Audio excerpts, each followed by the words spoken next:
Welcome, here I've got Xiaomi Mi 11 Lite and I'm gonna show you how to turn on and off the camera shooter sound at this device.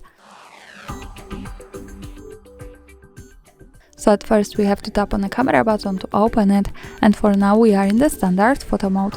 Let me take a picture. As you can hear, the sound is turned on. To turn it off, let's move to the right corner. When we pick this button, we get access to more options about the camera we can manage. Now let's go to the left side to the settings button to open the advanced camera settings. From here let's slide a little bit down to the general settings category, and here at the third position we have the shooter sound. By using the button from the right we can turn it off or turn it on as we need. Now let me keep it turned off.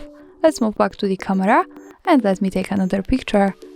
Now we can't hear anything. Of course, to turn it on again, we have to go back to the right corner to the left settings, slide down to the general settings category and pick this button. So for now, we can hear the sound. And that's all. Thanks for watching, subscribe our channel and leave the thumbs up.